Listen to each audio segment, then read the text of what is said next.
Warning. Pro-Tri News is a podcast with different opinions, knowledge, and possibly fake news about triathlon racing. This podcast is for entertainment purposes only, and some stories may be dramatized for comedic effect. Enjoy.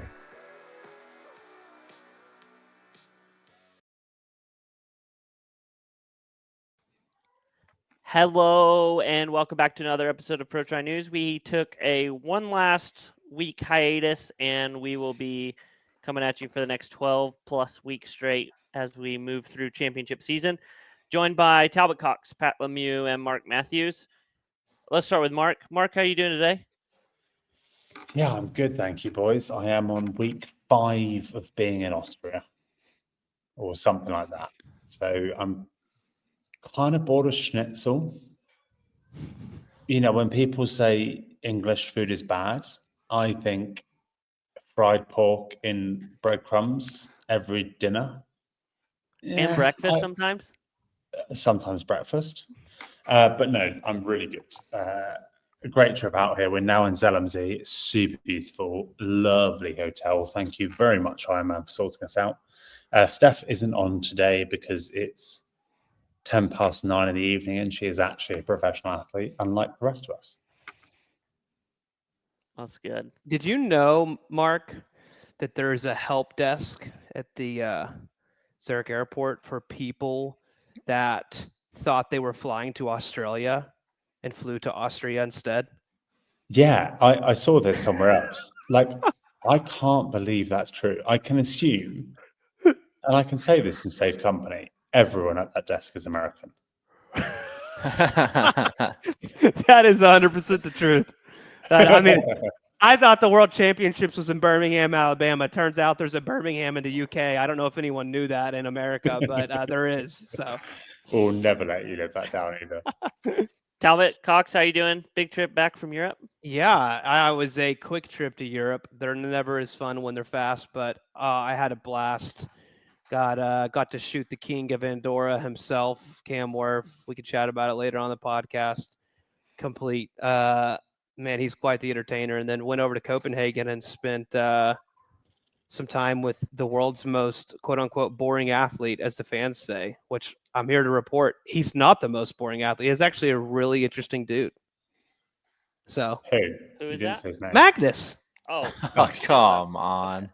Guys, I had so much fun. He actually let me stay at his parents' house, and dude, his Magnus is getting quite frustrated because me and his dad were just talking all day long. We're talking about politics. We're talking about building. I mean, Mark, you should have been there with me. Y'all could have we would have all had a blast.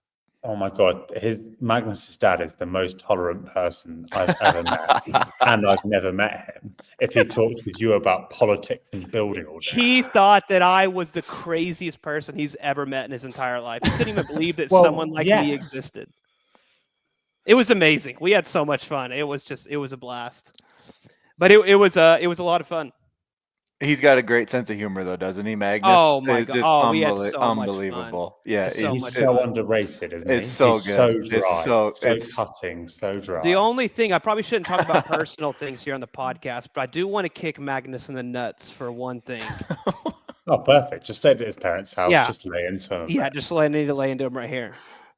Thor Bendix, Sif, his sister, Lauren, I can't remember her another name, Thor's girlfriend, and Magnus all share a car. And it's Sif's family's car.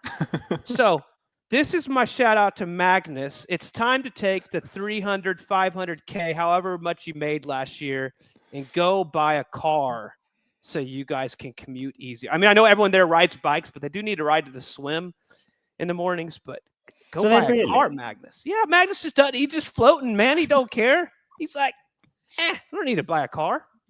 Although I don't know if you guys knew this as well. To buy a car in Denmark is insane. Like, Yeah, the tax is heavy.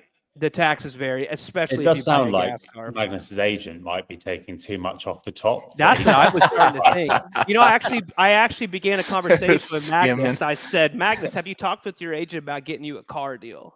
And he said, "Oh, Magnus yeah. is like, I am only sponsored 10,000 euros a year. Oh, Yeah, Talbot. exactly. Is that good, Talbot? Yeah. And we have Magnus's agent on, Pat Lemieux, third place this week at the Louisville Criterions. Whoa. Second place. Second place at the Louisville Criterions. Yeah. Pat, how you doing? Awesome. Yeah, it's been a great summer of bike racing. It's been super fun to just, I don't know. I got a good group of buddies that I race with, and yeah, we went 1-2 on the old weeknight crit. So first, second, and fourth actually. So this week we've rallied kind of all the different clubs. So the last time I checked, we've got everybody's kicking in a little bit of money for some preems. So we've got over $1,000 in preems for Wednesday night's race. So And you're making so much money off Magnus. You're the title sponsor. That's for the cyclocross series. Oh, okay. That's different. I love that, Pat, by the way. Thank you. Yes, I did. My business is the title sponsor of the upcoming fall cyclocross series in Boulder here. So it was, important for me to give back. And I think that was just another initiative where, I'm blessed to have access to all these great local races. And it was, they had expressed a need, and I'm happy and honored that I could help them out. And by you say, like, that does guarantee you front row the grid and everything. I wish everybody's. They've all said like, "Oh, so you got free entries?" I'm like, "No, I didn't negotiate for that." No, the front row front row start is what I should have said. Yep. Like a little Vanderpool Pigcock special in the mountain bike. They carve. There's 8 rows, and then they've got a 9th on the front for me every time.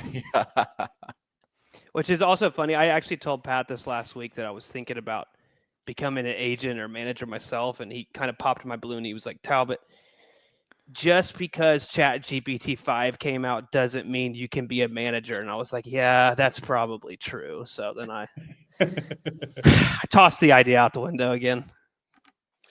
Well, let's talk about the race that happened last weekend whenever we were away. 70.3 Louisville. Jason West, returning Jason West, won his first 70.3 race in quite some time. I would say his last 70.3 race was 2023. So Jason West back on winning form.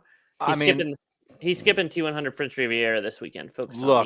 Look, I said it in the group chat. I said, I'm sad that we're not doing a pod just because I wanted to title it Jason West is back.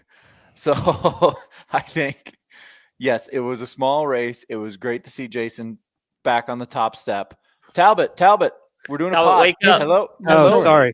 I heard Louisville and I started falling asleep. I'm sorry, guys. What were you talking? Did you finish it yet? His run was insane. His run was genuinely insane. Yeah. On that course, on that day, he just wiped the dust. Yeah. Yeah. So we had one of our, bi-daily group fallouts because Trevor got second. Yeah. Albert went on a fishing expedition, and it was maybe the greatest fishing expedition I've ever seen. Albert basically said, "Oh, do you think he maybe overbiked a bit?" And me and Pat sat back. It was just like hook, line, sinker. And Kyle had a meltdown. Well, I just wanted to remind everyone that Trevor moved back to Florida across the world. Here we go. He's still not finished. He's hadn't trained since Lake Placid. It's all good. No worries. That was the biggest race of the year. So I'm happy that you know what. Now that you say that, win. I actually just checked Shador Sanders' Instagram after his disasterful performance with the Browns. I think it's because he was moving houses this weekend. Anyways, Jackie Herring also won the female race in that race. And then it was the last weekend of qualifying for this year's Ironman World Championship with the Ironman race for the men that happened in Copenhagen, where Finn Grossa Fresa won the race. Shout out Bjorn Giesman, coaching that kid to a 2:32 marathon. And taking the last slot for World Championships was fourth place Zach Cooper from TTL. So shout out to them and their team. The other Ironman race that happened was Ironman Sweden in Kalmar, where winning the race was Katrine Christensen out of Denmark. Did you guys know? I think she's a mom of 2.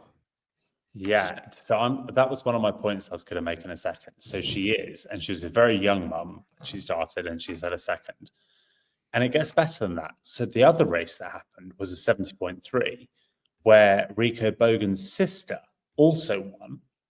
And she is a very recent mother of two, Bianca Bogan, which makes the 3 pro races that happened last weekend, all 3 of them are mums. That's The awesome. winners, all 3 of them that won. Katrina Christensen, Bianca Bogan, obviously, and Jackie Herring, all mums, all won last weekend. That's pretty cool. It is cool, isn't it? Congrats It's to them. awesome. Yeah, It's I mean, awesome. fair play, ladies. Yeah. It's incredible. And Also, Bianca Bogan, by the way, 7 months after giving birth, she won that.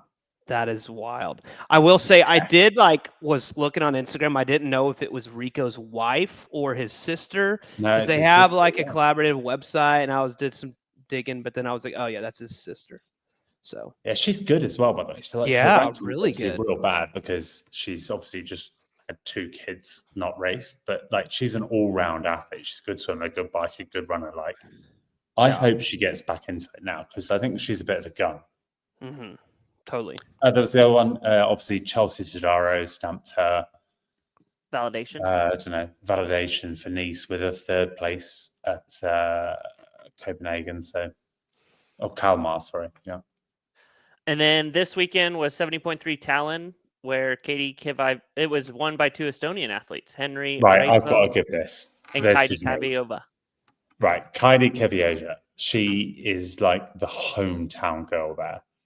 She's lovely. And she's one of these girls that every female on the circuit loves her. Her winning that is massive. There is not a single female pro out there that isn't happy about this. And the best thing is, Talent, I was going to do this as a hot take, right? They have an Ironman on the Saturday. They have the 70.3 on the Sunday. They wake up, they're like going to bed on the Friday. It's going to be super cold in Talent on Saturday morning. So they're going to have to cancel the swim. So Talent delays the swim by 3 hours. They send out an email the evening before. They extend all the road closures. They extend everything to let the full Ironman still happen. The Ironman finish line closes at 3 a.m. because they delayed it. And they started the 70.3 at 6:30 a.m. still. Same staff, everyone getting up, rolling it. Everyone got the race. Everyone finished it. And if you remember, last year, that's the race where there was algae in the swim. They moved it to the sea. They changed the course the day before, etc., etc. Talon gets my shout out for like independent race organizers of the year or of the century. Like, imagine finishing a race at 3 a.m. and your staff start one at 6:30 a.m. the next day. No. That's just insane. That's wild. How many races just cancel it? Yeah. Most, I would say most. So kudos, Talon. We like it a lot. Well done for looking after your age groupers. Good for you guys. And then the first race of the 2026 Ironman World Championship qualifications for Kona, back to a single day of racing, was Ironman Switzerland, where men only. Leonard Arnold, who'd had a tough run of trying to qualify this season, didn't end up making the qualification for this year's Ironman World Championships in Nice. Punches his ticket early for next year. And a new Norwegian comes out onto the circuit. Marius, I'm not even going to try and say that because McCall's going to listen to this and say that was wrong. And then Is Freddie it Funk. McCall's athlete? No, Oh. I don't believe so. No, Freddie it's just Funk rounded out the podium. Freddie Funk missed Kona qualification by 90 seconds. Oh, Tough. So that was the racing that happened while we were away. There was also the Super Tri race in Chicago that happened this weekend. Did you guys watch the race? Anything you guys? We Oh, have to talk about Morgan Pearson crashing. He tried to do a Vanderpool where you dismount with your cleats still in. He just forgot to twist his ankle at the same time. Like it was. I love Morgan, but like there's youth elite athletes that can show him how to do this. It was super Chad. I mean, it's one thing to put him on in transition. Like we've seen that trick before. Like Lionel, if you watch Law of Lionel's mistakes on his YouTube, he did. But he did in that too. Canada. Morgan did that too. Oh, I know. He's already said, "Don't do." Yeah, I would never do that again. But to do it in a super try race, It was the taking them off. It's like I didn't undo them. Look at me, I'm going to dismount really fast. But then not realize that as you come off, you don't just pull your foot upwards. You have to like do this. It looks very stylish when you do it coming into a cafe. You pull your leg over, and Pat knows what I'm talking about. And you just like casually twist your foot back and step off. But trying to do that at 30k an hour it's not that easy. And you have to like, if you wipe the whole field out, you look like fucking Do you mud. think that he was like trying to handicap himself? Like he was like, "Oh, let's just have fun." I with gotta this." watch this video one more time. I mean, He- do you Matt, think he he has was his like, shoes "I in, can just and make he- a joke of this"? Like, Pat, what do watch you it. think went through his head? I asked him for a statement in our group text, in the kitchen group text, but He had a didn't. plan in his head and it went horribly wrong. He'd watched one too many Martin Van der Poel videos where he gets on his bike, or like there's so many videos of Van der Poel getting on, uncleating, and it all looks so smooth and so stylish. But if you have your foot still clicked in, He said once he you step practiced it over before and it was really smooth, and then he effed it up in the race. because No. you have to twist your heel. The only Pat, thing please that watch would it. have been better is if he would have taken out the entire field. That would have been incredible. That would have been pretty good. He could do that practicing for LA 2028. That would be good. So it was. It's Pat's on still it's on don't- Triathlete magazine, Pat. If you're looking for it. Oh, okay, yeah, because it's Super Try. No, didn't just have it look on there. Instagram. It's on Instagram. Yeah. It's, Give us your thoughts. Let us know what you think. Pat, about have you heard of Instagram? You can check download the app. it. This is Pat's first time actually using a phone. So, Yeah, So which you big won't race? find it in your Nokia. It's not the Nokia 3210. exactly. Hey, you got to quit playing Snake over there, Pat. Yeah, exactly. do got to tip our hat to Super League. Pretty cool to see them take over Chicago Triathlon, one of the most historic triathlons in the world. There's so much participation in that event that is just not super fans, people just wanting to do a triathlon. Yeah. So it's really cool to see the initiative to take over these major races like New York City, Malibu, and all that. So massive Austin. weekend. They took off over Austin Captex. Too. So what were the results, Carl? So I'm gonna sit here and fumble for a second. I've caught him. I I've don't caught have him it. out for once. I don't have it Yes. pulled up because I was not Who sure won? if we were going to talk about it. Who was The young Spanish girl? athlete, Antonio. The younger one, didn't she? She was on the podium. Okay.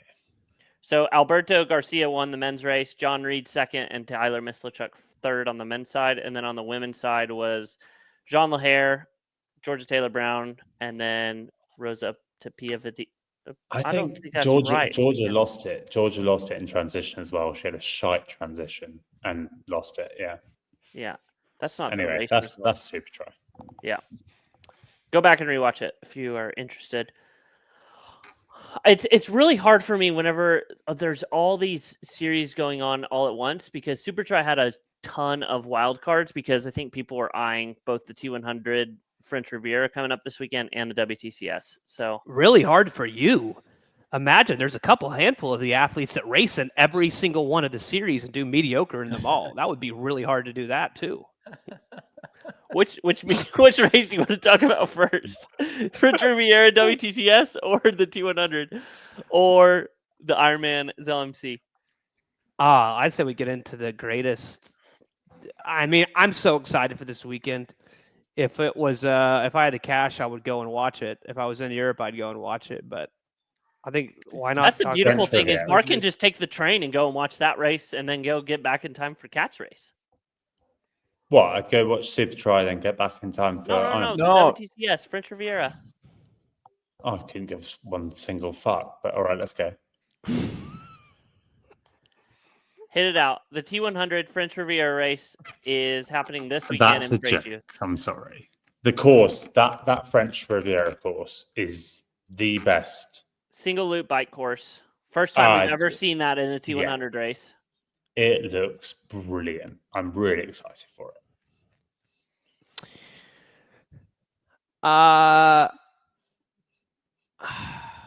I wish this race was getting a bit more attention. Like I think we need to address the elephant in the room. There's like so many freaking hot shots given out in T100.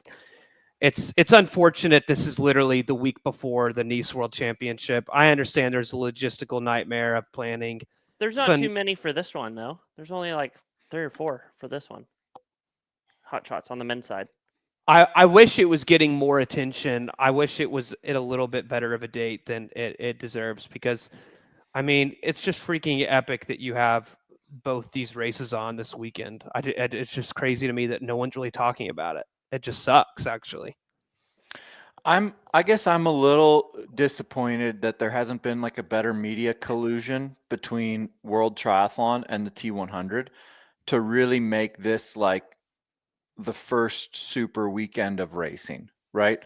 Like this is what we talked about for so long. I would be. This is history in the making. Collaboration videos, exactly. Just all like this stuff. Yeah, titans of the sport. I mean, just all of the super generic stuff to like get as much on it as possible. But I just because I do think that between the course here, the venue, I think it is a really, really awesome scenario. It's just for whatever reason, it's just they're not winding it up as hard as I think that they should. Man, if I was out there and my wife allowed me to go to Nice for 3 weeks without her, I'd be watching Beth Potter destroying the field, and the next day watching Hayden Wild just give everyone on that start line an ass whooping. Flip the dates. It's the T100 races first. It don't even matter what order it'll be. It's just okay. Right. Let's talk about the bike course real quick. Should we do the highlights? Just go to the race. The field. Yeah. So you've got Vincent Louis, you've got Leah Berger, you've got Morgan Pearson. Sure, he'll fall off. You've got Sam Long, Gregory Barnaby, Carl Smith, Hayden Wild, Rico Bogan, Justice Nischlag. Like, it's a really good men's field. Who are we missing there? Yellow Gaines is there. Sam Dixon's coming in. Like any really big names missing? Not really. Only Mika Newt. That is a great men's field. Yeah. On the women's side, Taylor Spivey, you've got Julie Lamello, Georgia Taylor Brown is back for her second race. Kate Woff, who made the whole race exciting. Paula Finley, who's been out there training with her EF education coach, seems to be loving the course. Ashley Gentle used to be the queen of T100. We'd all love to see her back there. Lucy Byram, maybe this bike course really suits her. Jess Learmoth, Caroline Pohl, will she race a T100? Grace Steck and Ellie Salthouse. Indy Lee is doing it as well. The only two big names missing is Taylor Knibb and Lucy Charles. And Duran, Julie. So Julie Duran, Lucy Charles, and I Taylor. thought the Julia women Duran is racing. Huh? Oh, I really hope she is. Julia Duran is racing. Is she on the start list? Oh yeah, she is. Yeah.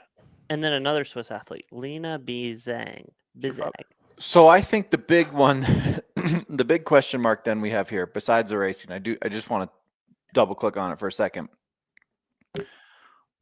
This is first time single loop course for the T100.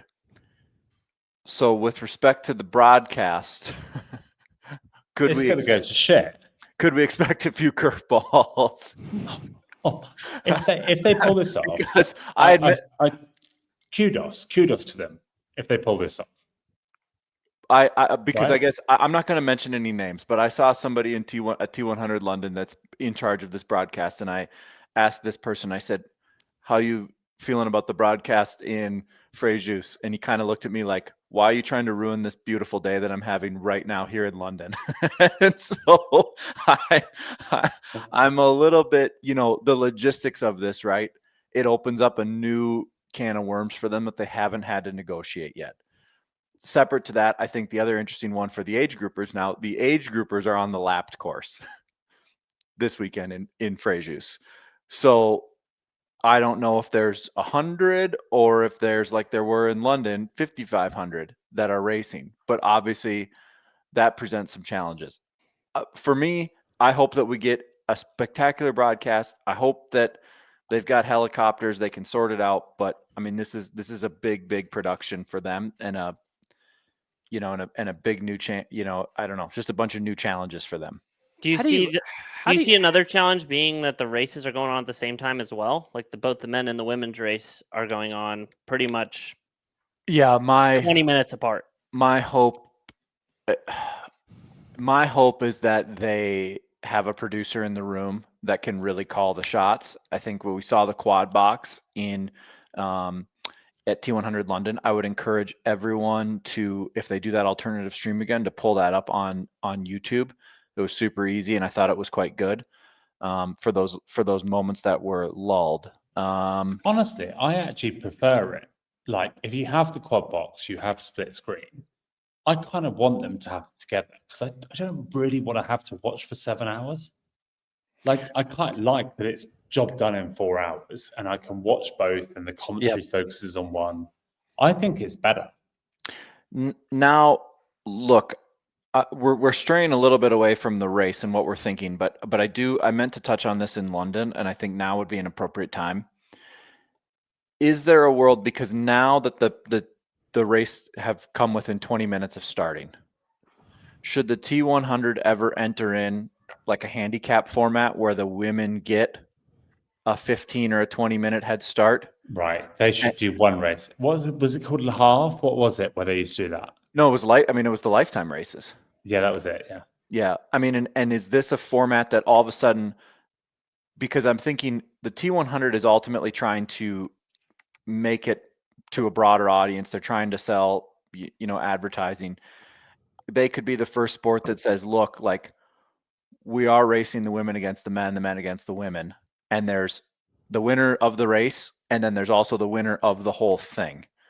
And sometimes it's a male, sometimes it's a female. Is that something that could provide them a point of difference? And I guess when I was in London, I just thought that's how all these races should be. We should put them on into a 4-hour umbrella, and then they get to talk about the men's race, the women's race, and then here's the other thing. Say that one of the races is boring, where an athlete's off the front. Then you get to come in and say, hey, look, now we're talking about the winner of the overall. So they have all of these points to talk about, and you can pack a lot of action in and 3 storylines in one. I think what you slightly missed there is still a women's winner. There is still a men's winner. Yes. There is just an overall, and each race you would handicap by the difference from the previous race. I assume. Yep. I love it. I love it so much. Quick question for you guys. I thought that in elementary school, when I was doing all my word searches and crossword puzzles, it would help me navigate the T100 website. Mate, you were in Oklahoma. You didn't go to elementary school. I can't find the map for the race, and I have found a 100K map, and it is a multiple loop course. So can someone point me in the direction of this one loop course? I'm on the 100K. No, absolutely not. Unless you're a professional athlete and you got the super secret, highly encrypted download drive, you can't find the race maps that the pros do. Okay. As a fan, why would you ever want to see what the pros do, Talbot? I thought my word searches paid off, and they didn't for the T100 website. Okay. He's like, guys, is there a synonym for the word map? Is there? Because I haven't found it.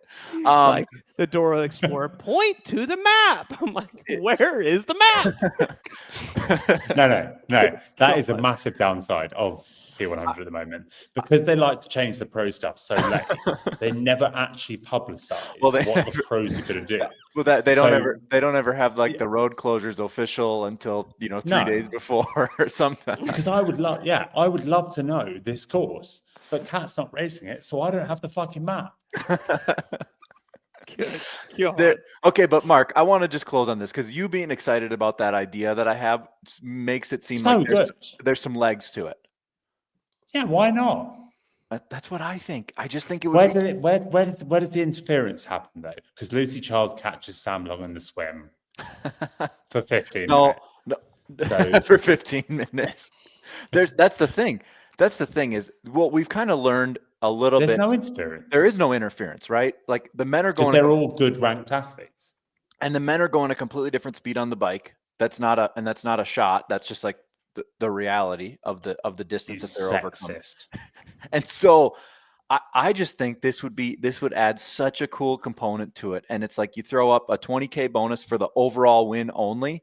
And like we would get the one time I went to one of these races, it was Hunter Kemper and Sarah Haskins sprinting each other on like the finish line carpet in the last 150 meters against each other. And the whole crowd was like completely erupting. So, and he just pushed her off into Yeah. the side bar and said, "Get back to the kitchen," and he won the money. it was That's amazing. I mean, why don't, if that's the case, why not just start the races at the same time? No, because that doesn't work. no. You're Because the trying men to just win. yeah. We're trying to make this exciting crescendo. Yeah. No. That We're would trying. be perfect. I kind of like it. Then Sam can swim with some of the females. He's out of the water a little bit ahead than what he would be. I don't mean that insultingly. That's how Kona used to go. Like a lot of the male athletes got Yeah. to tow themselves behind some of the females. It's Jason West could ride with some of the women. And Can we talk about how we think the men's race is going to pan out here at the French Riviera? Just when I thought I will predict this. Hayden Wild breaks like 10 bones in his body and misses so much training compared to all the rest of the field and gets a couple weeks training in and comes back and destroys everyone. just fucking smokes them. Just Yeah. smokes them Hayden- all. And he's like, guys, when are you Hayden- going to make it competitive for me? Like, come on. Hayden Wild, yeah. And then Judy Duran in the women because Taylor's not there. Lucy Charles isn't there. There's a pretty good climb about 45K into this bike course. Do you think that we'll Judy's see splinters there? Julie is a good bike rider. I don't see gaps going out to her, and Hayden is like the best bike rider. And I think the climb is steep enough that Rico Bogan's overall power won't pay off. So I think we just have to go with the two overwhelming favourites, surely. Which race is first again? You said the T100 or the WTCS? The T100 is first.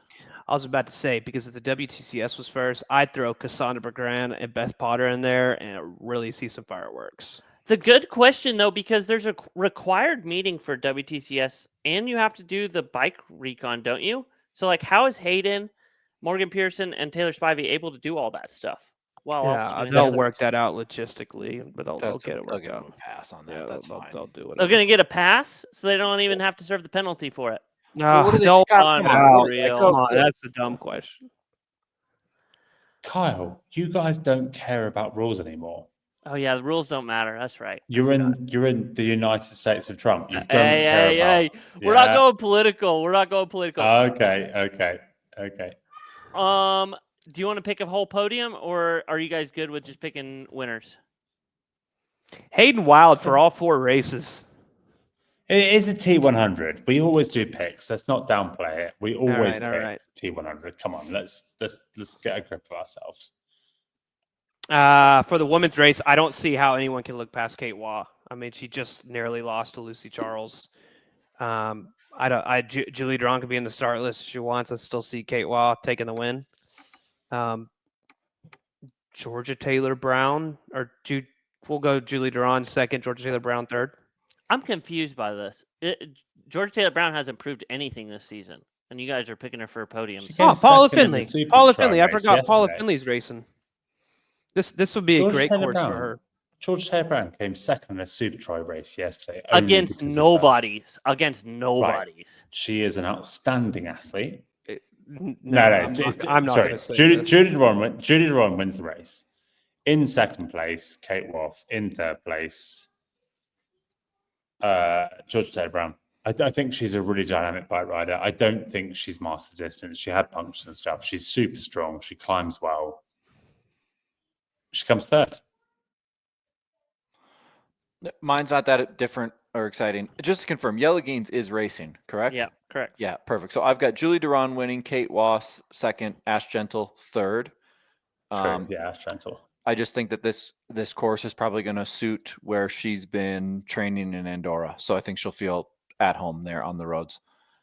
Men's race, I have Hayden Wild. That's an easy one. Yellow Gaines still on form from T100 London in second. And then I'm throwing a wild card here for third. Morgan Pearson. No, Okay. you're not. Yep. All Nice. To be fair, he has got better at these the more. I he's just think done them. okay. So let's say I put him down for third. Let's just say he gets fifth, which is probably more realistic. I think that he's tracking incredibly well then at that distance. Yeah, I agree. Yeah. You know, another athlete. Sorry, go back to the female race. So what I just looked at the WTCS Starling because I was going to say she should do both. That would be good to see. That we haven't surprisingly seen the 200 series is Natalie Van Coverden. Did great early season 70.3s. Why hasn't she rocked up to one of these yet? Don't know if she's been offered a wild card. Don't know where she sits on the overall ranking because they do have that system that they've got Wild card ranking that they've got to abide and hold to. So I'm not sure. I'm not sure where she sits on that. They should do a championship, or they should do a series for all the athletes that are doing both. Okay, I'm going to do my picks. Thanks for that inject, Talbot. That was insightful. I think you guys are sleeping on Paula Finley. I think that she's going to win the female race because she has been pretty unstoppable this season over 70.3 distance, and this bike course is significantly different. So I think Paula Finley is going to win this race. Second place is going to be Kate Waff, and third place, Julie Durant. And then on the men's side, I don't see how anyone beats Hayden Wild, same as you guys. And second place, I'm going to go Rico Bogan. He's not going to falter like he did in London. And third place, Kyle Smith. Sorry, I want to look up one last thing because here's the only other wild card for this weekend. Are we sure that on YouTube people can't see our private chat? Because this is not good right now. Nobody's seeing the private chat. All right. I just had to make sure about that one. I was just like, this whole episode, we've just been like trying to podcast and just say so much of the private chat. Hold on. I want to just see what the weather's going to be like in Nice this weekend. And of course, my phone's not working. It's not in Nice. It's in Fréjus. I know, but my really smart weather app couldn't find Fréjus. It's supposed to be hot. I mean, in the morning, it's going to be like 60 degrees whenever the race starts. By the time they finish, it'll be like 80, 75. Just podcasts tend to work in that you sort of do the research for the information you want beforehand, and then you let the audience know about that information. Is that you would have thought by the 240th episode we would have been a little bit more dialed on that? Yeah. So what are we going to move show on notes to up now? here that we usually try to use. Guys, it's going to be a great race either way. I'm excited for the broadcast. I'm excited to see everything go down. I mean, it's just a good weekend for triathlon when you got a home project and you can throw something like this on in the background. We haven't even covered the other race. There's three streams, by the way. There's the normal stream, the quad box stream, and then Jack Kelly, Triathlon Hour, is doing his own stream on his YouTube channel. So, is he going to the race? Because he lives in Andorra now or something. Did you see him while you were there? I didn't. I was just in and out with Cam. I was like super busy. But I'm shocked that he's not commentating because he's already all the way over in Europe. I know it's been really tough for him to travel to the events this year to do the commentating. So if he's already over in Europe, I wonder why he's not going to be on the main broadcast. I think he's just doing his own thing. So super cool. Podcast getting alternative streams. So awesome.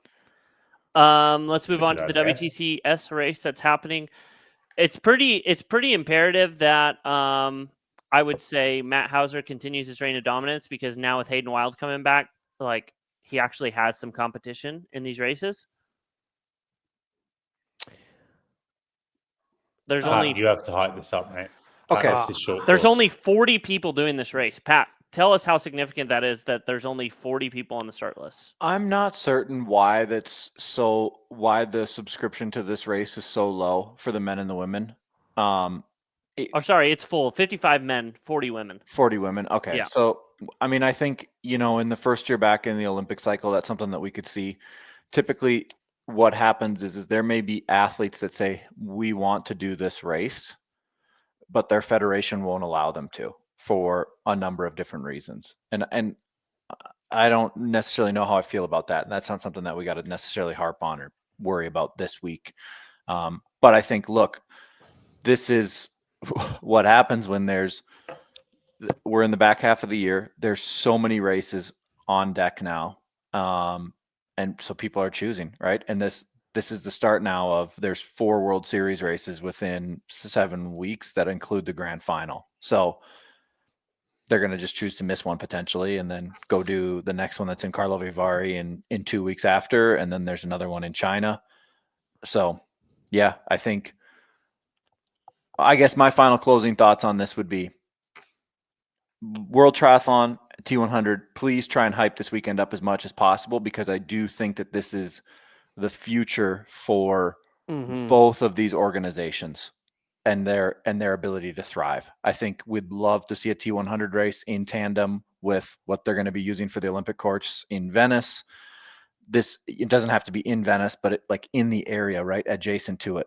So I just think for these two organizations, this is when they've got to collude and just try and make it as big as possible and get as many eyeballs on these types of super weekends as they can. So what we'll see for the racing this weekend, there's a huge opportunity for the French women and the French men. And I think it's the first time that they've had a World Series, I want to say ever, right? So France hasn't been known for hosting a lot of World Triathlon races, as their league is so successful as a standalone.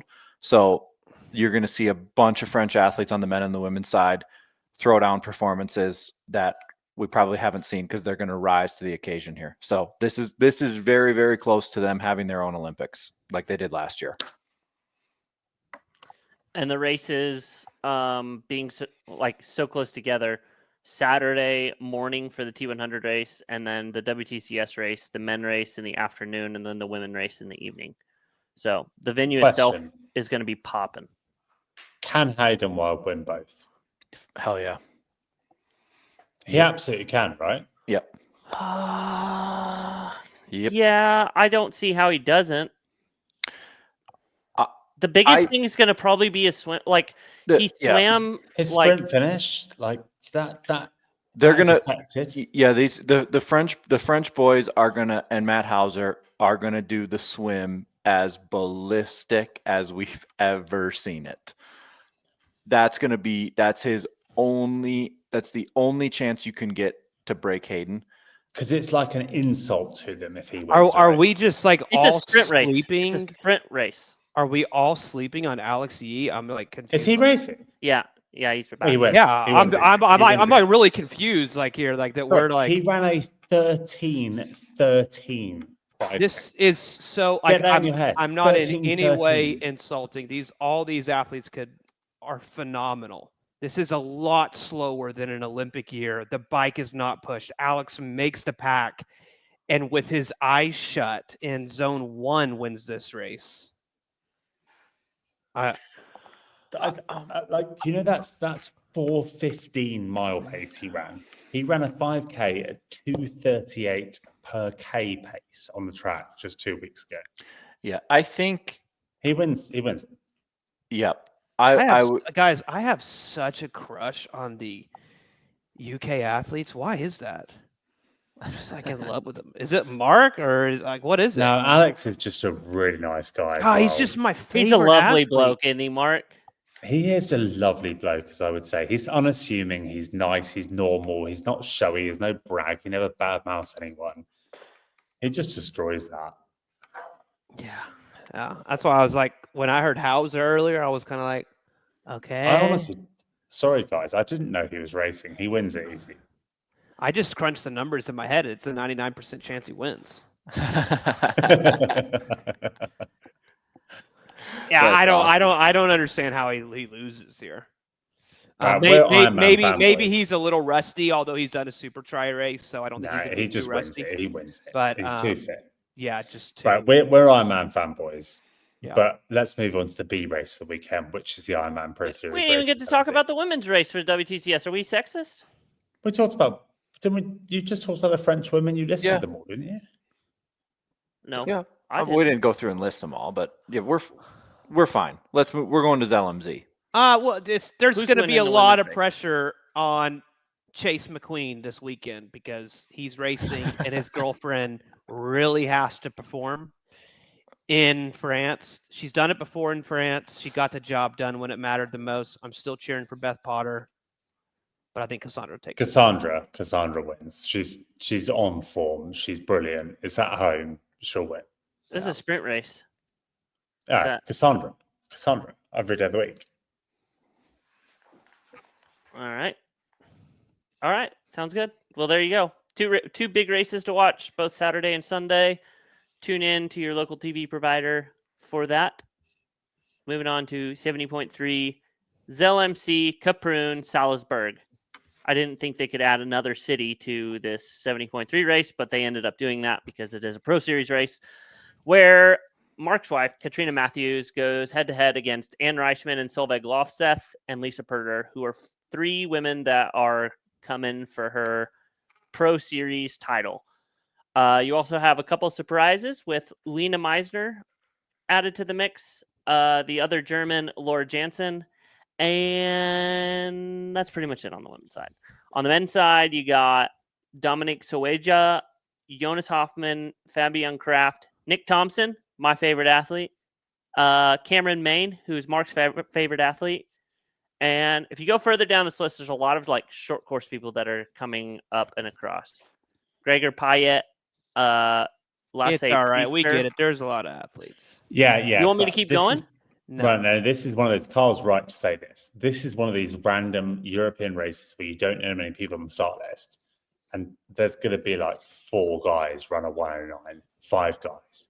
It's one of those, like, I'll start with the men's because it's the weaker side. There's less big names for the middle distance racing, but the likes of Nick Thompson, who has the highest VO2 max ever recorded according to his YouTube, sure, great. It's hard because I think it's going to be one of these races where there's going to be a bunch of short course guys running crazy times. You know, like Kyle said, Cameron Main, he came second to our favorite Greek athlete in Venice Sheslow, running like a one. Yeah, but second to Patadas, he ran like a 109 there and still lost. And there's lots of other good athletes here. I think this is going to be one of these sleeper races in the men's side where, yes, there aren't the big names on the men's side, but you're going to look at this and be like, the course must have been short. It's not short. I guarantee you that there's going to be an explosive men's front run pack. Is it still, because isn't it gravel like around that lake that they usually run on? Is it still that? Yeah, it is. But like Roth is gravel, you know? Yeah. Like it's that really hard packed kind of fast gravel. Yeah. That's fair. With a limestone base. Wonderful, Pat. Thank you. Good job, Pat. Question for y'all. Speaking of Europeans, does anyone ever know whatever happened to Yuri Kulin? He said he's skipping this race, and then he's focusing on the race to Qatar, 200. Oh.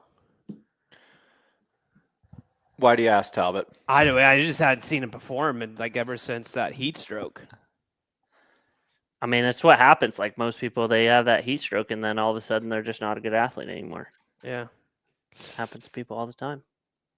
Phenomenal athlete. Hope Mark, you've been on the ground. Tell us about the course. Is it going to be a wetsuit swim? Talk to us about the bike course. For a while, it looked like it might be the worst possible case, which was non-wetsuit for pros and wetsuit for age groupers with only a 5-minute gap. And that for the women just kind of ruins the race, right? Yeah. But they've had rain here. It's been cool. It'll be a wetsuit swim for everyone, I'm pretty sure. The bike course basically finishes at 40K, where you can really make a difference. And then it's descending and fast. And I mean, it is a good climb. It's like a TT bars climb for 10K, and then it's 2K of like 12-13%. And it's steep. It's not mess around climbing. The last bit is a real slog. And then you get over and it's kind of a couple of switchbacks, but then a really flowing fast descent. Obviously, the interesting field is the women's field this weekend. There's 49 women on a 70.3 start list, which is massive. And they are really battling for the series because the two favourite athletes to win the series, despite what you look at on the scores at the moment, are Kat Matthews, my wife, and Solveig Offset. They both have like 3 scoring points on the board. Kat's maybe 500 points ahead, which is like 7 minutes. It's a head-to-head between those two in my eyes. Anne Reichman is better at the full distance, and then you throw in the likes of some of these swimmers like Rebecca Clark, these people who lead out the swim that like shake it up. But yeah, it's not good. It's not as big a race as the T100 for certain. T100 win this weekend, hands down. But that battle between Kat and Solveig is important for the Ironman series, certainly. Leaving it to the last chance. What if, terribly, God willing, doesn't happen, like mechanical luck or anything like that? Out of curiosity, what was your For who? For Kat? Like just for the thought process of people out here. That's why they're both doing this, to not leave it to the last chance, because they both have 2 good Ironman scores. They both need the World Championships. It's actually Kat's doing this, so it's not the last chance like it was last year. Okay, I apologize. I forgot about 70.3 Worlds. Yeah, so there's no last chance stuff. Actually, what it is offsetting the pressure of 70.3 Worlds. Oh, that makes sense. Yeah, because they both have a 70.3 score. Yeah, and Kat's got a win in Swansea. She's got to win Venice. Kat's got that amazing win in Jenis Veslo, whatever it was. Like, she was unbelievable there. She ran a 1:16 or something.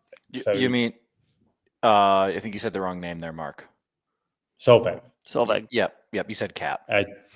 Sorry. So Kat's done Swansea. Solveig's done Venice Jeslo. Yep. The female racing this year, just in my opinion, from the series to the World Championship, is just all around way more entertaining than the males. But partly in fairness to Christian, like Christian is just dominating it. You know, like it's not less exciting when someone is just doing their thing. It is less exciting because it's less close. But like if you watch Van der Poel in the cyclocross, we all love to still watch it, even though you know he's going to win. Christian has just got that aura right now. Yeah. Female, woman. I just need to make sure I said both things so no one was offended in there. Do you want to do picks? I think we all probably have the same picks for first place, maybe. Yeah, Kat wins this. Kat. And then the men's side, you guys want to make picks on the men's side? Yeah, I'll go with Jonas Hoffman. Good runner. Nice pick. I'm going Cameron Main. I'm going Nick Thompson. I'll go Cameron Main. Pat, I thought you would have gone Kevin McDowell. Pat has not looked at this race at all. He's just listened to my pick and copied it. What a freaking that's just what's happened. cheapskate. That's just what's happened. Pat, is that true? Freaking cheapskate. Pat, is that true? Yes, true. I knew that's Interesting to see Chris Leiferman on the start list. 2 big announcements that happened this week, guys. Number 1, Precision Fuel and Hydration is a title sponsor for 70.3 World Championship. Do you guys feel like that is shocking for a nutrition company to be able to put up the money to do that? Or do you think that it is them playing the game a little bit to become either the title sponsor or something for the future? It's cool all around. What was the other news? The other news was the World Championship course for 70.3. Now, this is the big one that I care about because, as Mark said, we were all talking on the podcast prior. It is really cool. In Kona, there's 3 turns. At World Championships, you have the variety of the different courses. People don't care when it moves around and all that. And it is really, really exciting to see a super challenging course. Mark, can you kind of talk us through the course? You've kind of seen it, or Pat, you've seen it yourself? Yeah, I think, we had heard that Marbella for a long time was going to be a single loop course with a fair bit of climbing. We didn't really understand what that meant. We knew that it was presumably ocean swim, wetsuit, run up and down along the promenade. But we had heard that this bike course was going to be a pretty good. I don't want to say honest. I mean, it was going to be more than honest. And what we saw today was it's got just over 1,600 meters of climbing. It's a single loop course, 90K. So you go out 45. There's a big climb in the middle, roughly, and you're going to hit. You're going to go around one side of the mountain on the way out, and then you meet back up at the highway. You go out, you 180 back, and then you climb up the other side of the mountain on the way home. Both descents look quite technical in nature. One of them we measured at just under 10K of descending, and so, I mean, Talbot and Mark, I mean, we would need a little bit to understand the history here. I don't think we've seen a 70.3 Worlds course like this ever. I don't think so either, and I am extremely excited about it. More importantly, just the all-round, the elevation gain on this course is mental. I believe it is 1,700 meters, 5,800 feet, just like so exciting. I mean, and if you were to compare that to a course like the World Championships in Nice, as I can't pull it up right now, I'm trying to. Like if you were to compare that to the World Championship in Nice, is 7,900 meters or 7,900 feet of climbing, 2,400 meters. So it's just even a little bit more shy of that, but it's half the distance. I know that that's not the 70.3 though, is it? That's no. full. He's saying that's what he's saying though. He's saying the full has 7,900 feet. This Even is half Lake Placid, like it's pretty close in elevation to Lake Placid, and that's a full. Like this is an insane. And this is just bike half ride. the distance. It is just, And it's so 5,900, exciting. Yeah. It gives it fireworks. You know us with the Ironman distance, especially the 70.3. We see a lot of pack rats and wheel surfing. This makes it to where it's very, very hard to do it. It also, love Taylor Knibb to death. This is going to be a hard, challenging course for her. She's probably going to come out and completely prove us wrong that she can outclimb anyone in their game. But there are some very technical descents on this. Mark, you can kind of talk us through that. You were checking out the course earlier. Yeah, I think you have to be especially bad at descending if you're an amazing climber to lose as much as you gain, if that makes sense. And Taylor's an outstanding climber. So I think Taylor probably looks at this as a great opportunity. But if you're an exceptional descender and a good climber, you maybe think, fuck, this is my opportunity. Now, how that ratio balances out is interesting because you don't know how bad someone is at descending versus good at climbing and where it lies. And that's what makes it exciting. What Talbot says is absolutely true. If you rely on setting a pack and running to a win, you're fucked. There is no way a pack rat wins this. And if someone does well in this race, we can never accuse them of that again, no matter what they do in the sport going forward. Right? Agree. Yeah, Mark. So I had made a statement.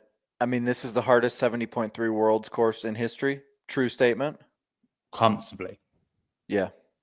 Quite comfortably. Like, it is a brilliant bike course, and the roads here are closed with trees and rocks, and it's safe, it's big, the tarmac's wonderful, it's perfect in my eyes.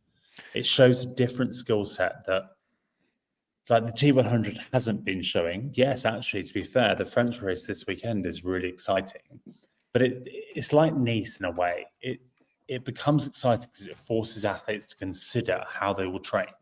My biggest problem with it is the course has just dropped. The race is in November. Like, I would have liked to see it earlier. Do we have any understanding what the delay was? Because I said, it's obviously this has been rumored, right? We knew we were gonna. This is kind of the course. They showed us it at 70.3 World Championship in New Zealand last year. Like, they did a whole video about it. What, the out and back? Yeah, the whole bike course. Oh, then cancel. I believe they were waiting for the announcement of the title sponsor. Would be the reason why I think that they were waiting so long. But I thought it was announced. It was the Marbella course, which was the climb up, descent, and then round on the coast. No, I thought on the video that we watched was like climb and then a second climb. Maybe I'm Oh, wrong. cool. Maybe Mate, we'd had too many drinks before, but Okay, well, if they did announce that, then that's irrelevant. Either way, there's no knock on Ironman here because it is actually just a wonderful course, and I can't wait to see it happen. I mean, yeah, and I think, for me, when I think about this, right, like to have there's a gap now with some 70.3s. Like we haven't named what the venues are. I can't remember what year. So we know Nice is happening in what year? next year, 26 and And then 28, and then and now an we option for 30. and then okay, so there's just a few years in the upcoming. I think what I like about this is this has potentially got a great course in an area that's suited for tourism in a time of year where the climate is, really like great for the temperatures are going to be great. I would hope that this is a venue that they can keep potentially going back to. And I'm excited to go see if this is one that is worth going back to, right? Because I think it's got all of the ingredients to be something that's really fantastic. I saw this today and I'm like, I'm really excited to go to this race in November. Yeah. Should anyone race with it on a road bike with how much climbing there is? Now that Wow. gets interesting. That is so dependent on how strong you are and how fast you're moving. If I'm an age grouper and I'm looking to go to this race and I haven't got a TT bike right now, I don't buy one. Yep. Do it on a road bike. Like, just do it on a road bike. You'll be just fine. Put clip-ons, etc. Do you think there's that many people that qualify for World Championship on a road bike? No, but like maybe they think about upgrading. I would say there's a lot more than you think. Really? Yeah, I I'm would with say that Talbot. even qualify for the Ironman World Championship on a road bike. Yeah, I'm with Talbot. Like, I think an age grouper, it's really worth considering. I think pros probably move fast enough that TT is still worthwhile. But weight becomes a real factor here, and that's what makes this fun, right? That's good. So we'll probably see. I don't want to get too into it, but I do got to say, we need to remember Hayden Wild did not qualify for this race due to the fact that he had a terrific crash or a horrible crash. Very unfortunate he won't be here to defend his world title. Christian Blumenfeld is. He didn't win the world title. Hayden Wild did not win the world title. You're right. Yellow Jelly Beans did. Why did I think that? Christian Blumenfeld will be returning to give another shot at a 70.3 world title, which we did not see him last year. And he's definitely. I don't know why you're snoring. He could easily win it. I see him out riding the majority of the people in this, unless he goes and does some other events in this fall. KB's a pack rat now. He don't know how to ride a bike anymore. KB's a pack rat. Yalagines is a fantastic athlete. He could easily win this. KB is surely the favorite, except why are we not talking about our group chat argument for the last hour? And that is where I was getting to my point. I happen to be recording an athlete by the name of Lionel Sanders, who I think, what an incredible opportunity. To do a race for the first time since May? Exactly. I would say he can climb very well. There's a lot of climbing here. The descents don't look too technical. I think yeah, and I think Sam Long's going to do well here too. No. That's not fair. Lionel smashed the first two races of the year. I think everyone can agree on that. This course is particularly good for him with the climbing. And then given he's got a bunch of freedom in the back of his calendar where everyone else is going to be either fatigued from Nice or have a ton of other things on their plate with T100 demands. And so I just think that this is like the cleanest shot that he's had at a race, given the clutter of the calendar. And I don't really think, again, take me and Talbot being fanboys for what it's worth, but nobody can really dispute what I'm saying there. Lionel I had can.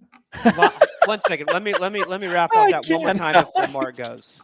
Lionel had an incredible opportunity, and everything aligned in Finland. And Lionel had a chance to potentially maybe get on the podium in that event. Maybe get on the podium. He was having a great day. Maybe get on the podium. Rico masterclass there. But it's everything's kind of aligning here too. And I just, if you look at the course, Lionel at the World Championships, his last couple 70.3 World Championships, especially if it's wetsuits, he doesn't come out with a massive deficit. And I don't see a lot of super swim heavy specific people. I don't know. Do you Jonas know why? Schomburg. Do you know why red S is a recurring syndrome with people? And it's because athletes, particularly endurance athletes, perform fantastically whilst extremely light, and then they break, and it's recurring. So you see athletes time and time again, and we have had it in the women's side and the men's side, that win world championships, and then 3 months later they have stress fractures because essentially they performed at their absolute best, knowing they'd sacrificed their health to win a world title. And we've seen it. And as I say that phrase, people have someone spring to mind. And that is the state that Lionel Sanders was in early in the year. That's why he climbed so beautifully in St. George, because he was at the peak of lightness versus form, but extremely low bone health and density, because he'd sacrificed all that nutrition to be that light and to be that strong. He now comes back from that. He eats, he recovers, and he is in a deficit now, as in a performance deficit, because he is in a calorie, he has excess calories. Lionel climbs really fucking well when he's extremely light and extremely strong. And coming back from a stress fracture, you cannot afford to be that light and that strong at the same time, because you do not have the calorie excess that you need to recover. We saw it in the women's. We've seen it in women's world 70.3 champs. We've seen it in women's Ironman championships. They win and they break because they got that light. And the sad truth is, if Lionel gets that good again that quickly, he will break straight away afterwards. And I don't think he's that stupid. That's why I don't think he'll get that good again. He will in the future, because you can work out the balance and you can feed correctly, etc. But everyone, like athletics, people know this. The fastest way, the sad truth is, the fastest way to make a female athlete really good is throw them into red S. Get them super lean. If you get them to the start line, they'll win that race and they'll break just after it. You got to remember, Mark, 6 months from symptoms. That's enough time to recover. That's a long time. Pat, is what I'm saying not true though? Is anything I'm saying there a lie? No, I think that's why it's hard to refute what you're saying, because I think that there are some themes there. I would just say that what we have seen from Lionel, and that what he'll get to rely on here, is that he's won 70.3s more than anybody else. He's won them in different fashion more than anybody else. Totally true. And I think he can win them with a bunch of different training stimulus, right? And if you were citing, but he's not been able to do it at a world championship. I don't. No, but if you were citing last year's results, the years before results, I wouldn't have said this. But you're citing results that are directly because he had red S. Yeah, but I think St. George, Oceanside, he was deep in red S then. He's just said it himself. He's in calorie deficit. He's super light. He's fucked. But in both those races, he is fucked. But that doesn't even really make sense, because what you're saying now is that he was training at a deficit then, so therefore 100%. Hypothetically he could be even better than what he was. No. That's not how it works, Talbot. Because it's everything is good. Sharpness. And your hormone health and your bone health is the last thing that goes.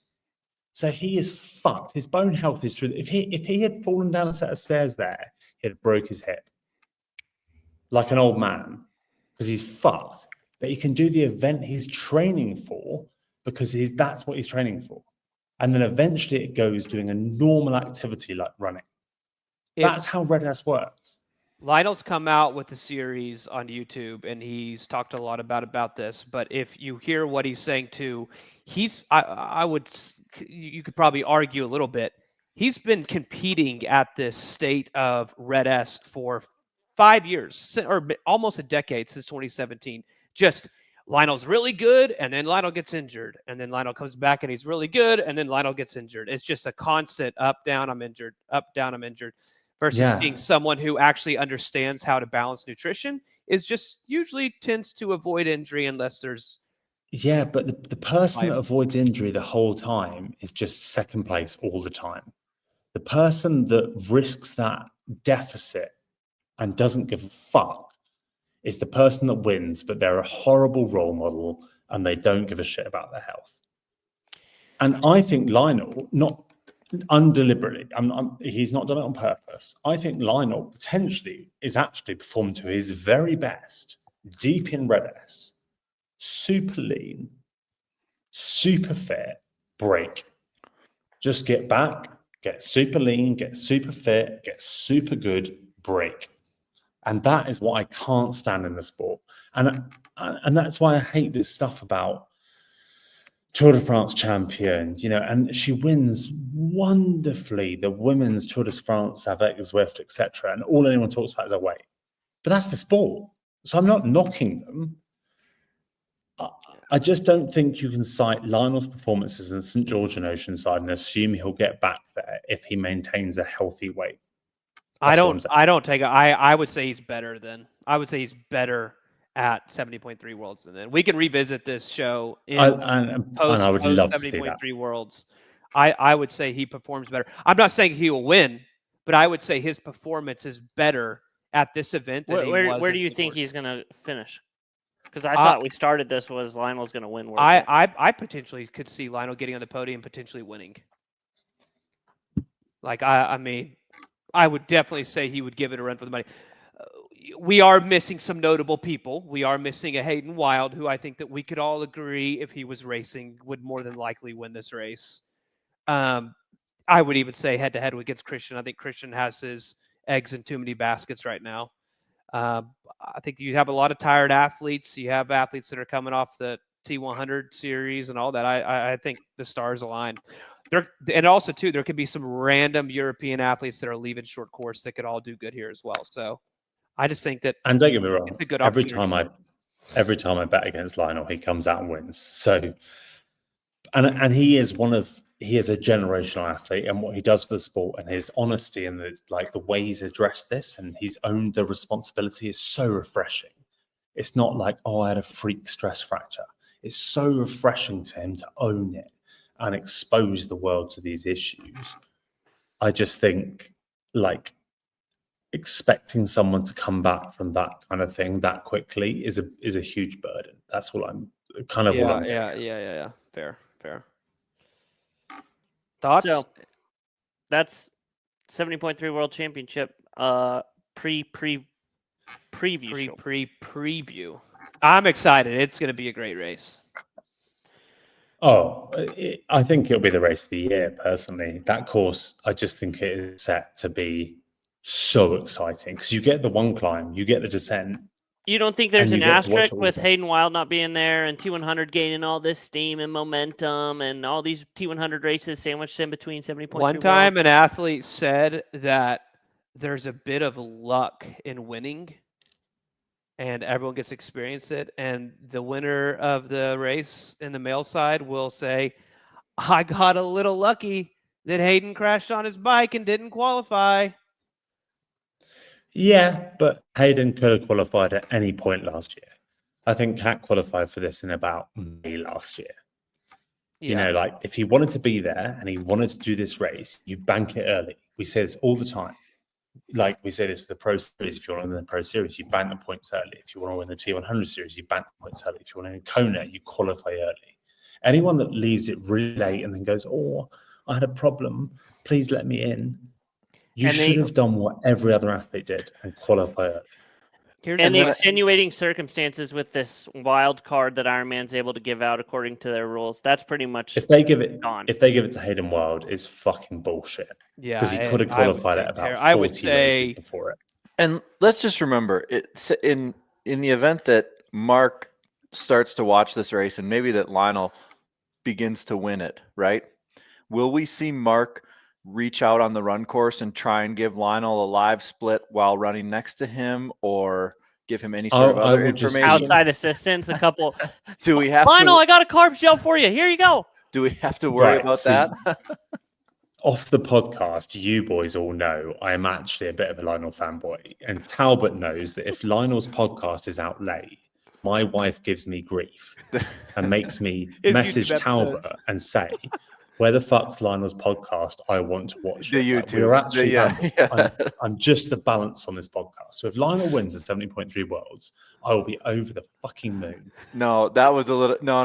That was a shot not at Mark, but at wishing that. But if Iron Man- Taylor's winning, Pat, Yeah. I'm running alongside her with a gel. If let's just say this hypothetically, if it comes down to Lionel versus KB and KB has a 4-minute lead off the bike, I will be positioned around mile 3 to make sure that KB is getting some really good splits on the run course, and I will be running along.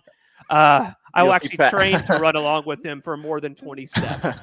we saw Talbot at mile 3 and Pat was at mile 3.1. What's the story there?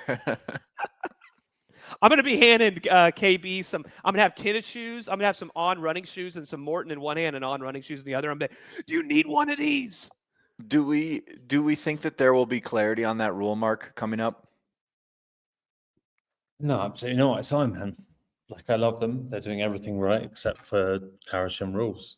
So until there's a change, I don't expect anything to change. Like, they Man, haven't Iron changed Man. from 12 meters. Scott Deroux is doing a lot of good things for Iron Man, and he's changing a lot of things, and he's disrupting a lot of things. I pray to God that we see that the pro. I mean, they're going head to head against against T100. I wouldn't be surprised if this offseason we saw Iron Man change some things. Do you know why Internally, it doesn't bother them? like personnel internally. No, I'm talking about in favor of the pros, like going to a 20 meter, like changing some rules and stuff to be in Why favor it of the doesn't pros. bother them? Ironman Copenhagen sold out in 46 hours this weekend. Yeah. They're doing great. And real quick, in regards to does the winner get lucky because Hayden Wild's not racing? Do you guys think that Patrick Lang got lucky in 2018 when Jan Frodeno ran a 106 in South Africa and got a sacrum stress fracture? Holy cow, how did he get a No. sacrum stress fracture? Do you think he was involved in Red S? Probably not. Oh, Only bad Oh. athletes get Red S. But do y'all think Patrick Lang got lucky? Is that what people talk Oh, about have when you they been talk triggered? about? Is that what they say when they talk about Patrick Lang? They're like, "Oh, he only got lucky." No, he made it to have the you start been line. triggered by a few comments on your your YouTube? He also had the Have you course been record. triggered, babe? No, what I'm saying He got is, lucky because he got the course record. What I'm saying is Patrick Lang made it to the start line, and Jan Frodeno didn't. Sorry, you got injured like that. He made it to the start line. I love Hayden Wild. It's very unfortunate, but there is a bit of luck in being a professional athlete. So, Yeah. Hopefully, there's no more luck at the Ironman World Championship in Kona, and hopefully, every year going forward, we'll never have a course record, and every year it's going to be brutal, miserable conditions, so that we can have Oh exciting my races. god, what do I want more than anything? Some Hard fucking wind again. dude, I know. Dude. We cannot keep calling this a windy course when there's no wind. It's the toughest course. No disc wheels. We can- No do you know, disc it's wheels. the only place where you race where it's windy. But it's never windy. Just think about how many other courses that the wind is so bad and they did We can not. do ban Ironman disc wheels. Oklahoma. We can Yeah. do Ironman Lanzarote. We can do Ironman Des Moines. Let's be real. Whenever they have 70.3 Dallas this year in March, the wind's going to be howling. Whenever they have this race in Omaha, Nebraska, the wind's going to be howling. What other hot takes we got? I think that's it. Triathlon influencers are back, by the way. Because triathlon Hold and Ironman is on the up. Easy. Hold on, Mark. Hold Easy. on, Mark. Last time you talked about a triathlon influencer, We got canceled. We got canceled. We all had to go get counseling. You got to be very careful on what we say about And that's triathlon true. And influencers. I have some huge regrets from that time. I deeply regret apologizing. But anyway, Ironman, that's not coming out, that's staying in. Ironman is obviously on a boom. There are so many people doing Ironman right now. My Instagram feed is full of triathlon influencers again. It's like it's a new sport. It's like it's high rocks. I just see them constantly. There's so many coaches, there's so many influencers, and I think it's a sign of like rejuvenation in our sport. I fucking hate it, but I think it's a good thing for the sport. Do you see the same over there? I couldn't agree more. I mean, I don't know if you always see my comments. I comment on everyone's posts and I say, "Are you pro?" Because you never know anymore. You just see these influencers and you're like, dude, how do you have 45 sponsors already and you're doing your first ever 70.3 coming up and you got 10 million TikTok followers? I do agree though, Mark. Also, not only that, to see people like Gordon Ramsay. I know he's been involved in this sport, but he's doing another wonderful. deep dive. You see a lot of these people, influencers, celebrities, and all that doing a deep dive. I would say so. I would say that it's another big deep dive in the sport. Oh, hi. Well, look, I think. Oh my gosh, Talbot! Talbot's got his daughter in the feed Wow. now. There you go. That's Any other awesome. hot takes? I think it's just a reminder that, especially with the T100 and the super race coming up this weekend, it's a reminder that the T100 offers all of their media for free to all of their athletes and their partners. And that's something that needs to be probably recognized. The other sports that are doing this are High Rocks, UCI World Cup mountain biking. This is a place where the athletes and their partners are, encouraged and celebrated to talk about their sport, and there's not some a group that's overhead of it saying, hey, if you want to talk about us, you got to pay for it, right? We saw this happen with baseball, and we've seen what happened to ticket sales in baseball, and we saw the other side where NBA really supported this and let it go wild. They let as many people talk about their league as possible. Baby. And so I think that that's just a real important thing to look at moving forward. Sorry. Was that just completely randomly prompted, Pat?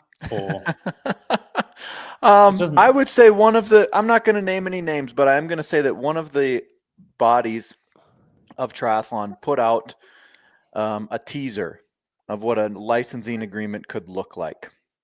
Mm-hmm. And they had set a fee for it for the remainder of the year for all non-partnered brands, so brands that aren't currently partnered with that organization, for the right to speak about them the rest of the year and their athletes.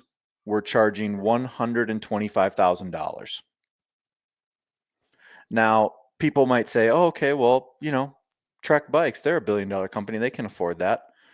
I'm just going to give people a little bit of an idea here. That's roughly half of their budget for triathlon, period. Including athlete sponsors, stuff like that. Yes. So I think what we need to look at and what we need to realize is that our sport is really, really small, and we can't try and squeeze everybody in these areas that there's no room to be squeezed for. And my fear is that if this organization makes their sport restrictive to speak about, no brands are going to want to speak about it, period. And this was a stance that World Triathlon had probably 10 years ago about their arena, and they've since opened it up and really made it conducive for other brands to talk about it. And I hope that the people in charge at this organization are really looking and listening to what their paying customers will actually do, right? Because this is one that has the long-term ramifications to kill sponsorship in the sport. Mark, I know I'm being a little bit vague, but do you think I was clear enough? Pat, I've had about 9 beers and I'm desperately trying to not to say the name of the organization that you're talking about. So should we just move on? Because I think you were perfectly clear. Cool. I totally agree. And You're totally clear. You're right. And once you try and squeeze too much money out of these people think that all the pro triathletes make hundreds of thousands and thousands. There's very few well-off triathletes. And if the brands try and the organizers of races try and squeeze that money as well, the pro sport will die. And here's the warning that I want to be even a little bit more clear on. So let's just use this as an example. I'm wearing a brand on the top of my head, Kinetic. They make ketones. Great company. They will have a budget set for endurance sport for 2026 and beyond, right? Say they go to this organization and they can't come to a deal because this organization is too complicated to work with or simply wants way too much money for the category. This brand, Kinetic, will go place this money in a different endurance sport. There's too many options right now. They will go place it with High Rocks. They will go place it with mountain biking. They will find a different triathlon organization to go place it in. They'll put it in the Lifetime Series. They will find a home for it, right? And I think that's what they need to, this group needs to understand, is they are competing against these other endurance organizations, and they've, in many, many, many cases, priced themselves out of the market. I think to make it also too, Pat, to paint a picture for people probably listening and are completely caught off guard by even this whole topic, I can break it down and make it even a little more simple. I'm a freelance videographer.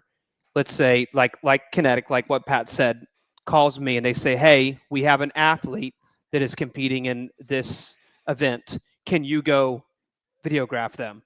And then when you go, like me as a freelancer, picking up some work, you go apply for a media pass with a said event and all that. That said event will completely block you and say, oh, no. This is our IP. And of course, everyone needs to protect their intellectual property at a certain extent. But then they would completely block them out from doing that unless they become like a global partner or things like that, if that makes sense, or a sponsor of the series or things like that. So I think it's a time where, yeah, Pat would be able to speak to it more, but that's just so people can understand, because then if you were you wouldn't be able to create content around it. So what it does is it blocks a lot of brands from coming in. And just to be clear, what this proposal said is normally Talbot could charge $2,500 for a day's work, right? I'm making up a number here. Yeah. Which is everyone's surprised Talbot's worth that much money. But they're now saying, hey, now you've paid Talbot $2,500, but for this brand to be able to speak about this athlete doing this brand of race, you're going to pay that race organization an additional $125,000 through the end of the year, which is absurd. And the tone that needs to be taken is that this sport is still very, very small, still very much in its infancy. And I would argue we need as much brand support, whether they are a current partner or an adjacent partner. We need as many people speaking about this sport as possible. So the small brands of the world that are paying athletes $5,000, $10,000, $15,000, they are still incredibly important, because at the end of the day, they are all speaking about this sport together. And that total cumulative voice really, really matters. And if this organization still takes the stance that you're either our global partner or you don't matter, all of the 5, 10s, and 15s that the tier 2, 3, and 4 athletes are on will simply leave. And then that's what will happen to the pros, is they will lose all of their sponsorship dollars. Guys, we are next week going to recap the France races, and we are straight into Ironman World Championship Nice, right, guinea pig right off that, into Kona. We will be spread abouts at all the events. Mark will be heading to Kona early. We'll be in Nice. We are just so excited. It is championship season, and we're stoked. We do have lots of giveaways.